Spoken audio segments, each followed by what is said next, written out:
My name is Michael Posey. I'm actually my last semester here at Covenant.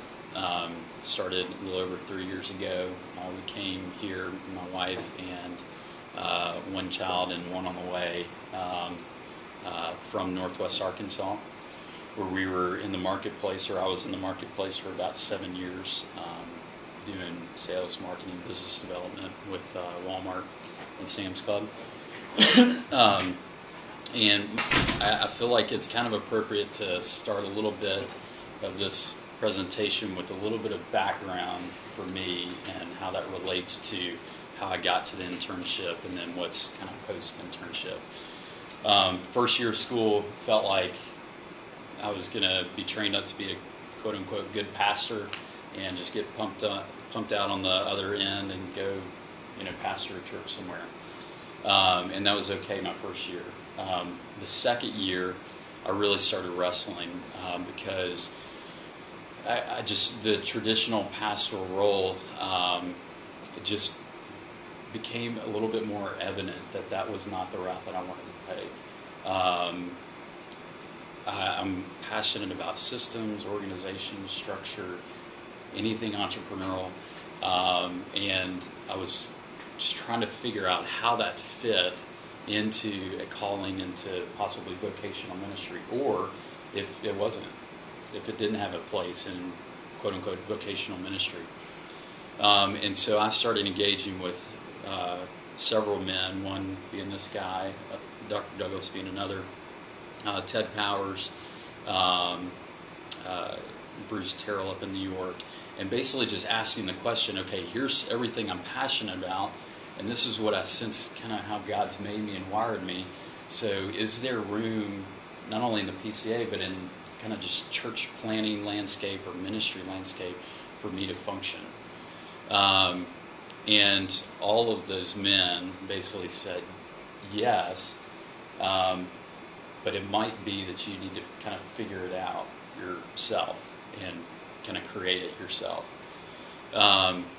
And so one of the steps that I took was going to the church planning readiness seminar. Me and my wife did. Extremely helpful. My wife and I had walked away encouraged, not just personally, but also from the assessors, to continue the track that you're on. Just continue to take steps in that direction and just see what God unfolds for you. And so the next step was basically we were presented with the scholarship from M&A, and we got linked up to the Harbor Church in San Diego. Harbor Church was a church that constantly came up in conversations with multiple men when I shared my story and when I shared just kind of how I wrestled with calling and ministry vocation. And so we did. We ended up in San Diego this past summer for 2 months. And I think I can say that walking into it, I think like any of us would do, we had some expectations, or we had some thoughts on what we, or ideas of what we thought it might look like. But it really actually was a lot better, and that was good. And so when we got out there, it took about 2 weeks for us to, not only me, but also with the Harbor guys, to iron out just how I would function for the 2 months that I was going to be there. First 2 weeks, it was it was just chaotic, and I was being pulled in a lot of different directions by different site pastors, and it wasn't really helpful. But eventually we were able to get to a point where we said, okay, here's 3 buckets that you're just going to spend your time in. One was just observation, shadowing. And I did that with Stephen Cooper at the downtown and uptown site. The second bucket was evangelism. They basically challenged me. I want you to get out and just see what type of relationships you can form in the 2 months that you're going to be here. And then the third was the faith and work piece. They're in a transition. They have a Faith and Work Ministry for all of the sites. I set up a meeting with the director, and so my first meeting with the director said that she was actually going to step down. So they were in this like transitional phase. So what I was actually tasked to do, me and actually Matt Eswine, another guy from here who's graduating in May, we were tasked with doing a ministry assessment so that we can kind of actually hand the Harbor leadership team a document that they could read over and be able to assess the ministry and understand how to move the ministry forward. So those were the three buckets that I kind of functioned in. Well, the first bucket was really helpful in that Stephen was really good at basically including me in anything that he could possibly include me in. And so I really got a good view of what day-to-day ministry is like. The second piece was probably the area that I was most surprised about what God was going to do, and also I think the most beneficial. That bucket was evangelism.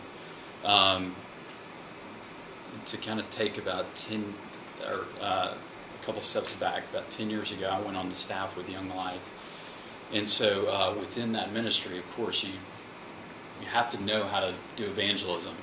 If you can't, you're just not going to be able to do Young Life because you're going on to high school campuses and you're reaching out to lost kids. Well, I love doing that, but somewhere when I went into the marketplace, I just kind of lost that passion and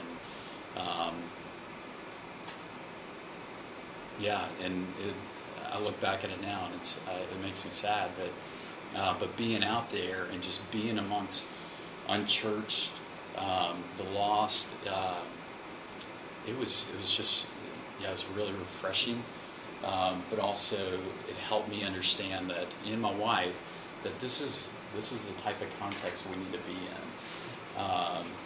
It's no accident that God's given us some kind of wirings that makes sense for us to be in that type of context. And so I was able to build some relationship with several people that went fairly deep really quick, and that was just a blessing. Hopefully not just for me, for them as well, but also got to share the gospel several times, and so that bucket that Harbor really pushed me on was just really helpful. And the third bucket, Jay knows this about me, but I'm super passionate about faith and work and the intersection of that. And so just to assess ministry, do a lot of interviews, personal interviews with pastors and people, congregants that have been a part of the ministry, was a lot of fun for me. And so that was kind of the overview of my internship, and some of the key learnings that I had, the outcomes. I'm about to keep. Okay. So the outcomes is a job and an official calling that I was delivered actually last week to be an assistant pastor at the downtown and uptown site, and I'll be kind of charged with some of my passions and developing system structures to enable discipleship to happen, to enable evangelism to happen, to enable community to happen, those types of things. But I'll also be in charge with being a little bit of a stopgap for the faith and work ministry. I'll kind of play an intermediary role while we figure out what to do with the ministry, but also get funding so that we can have a full-time director. So.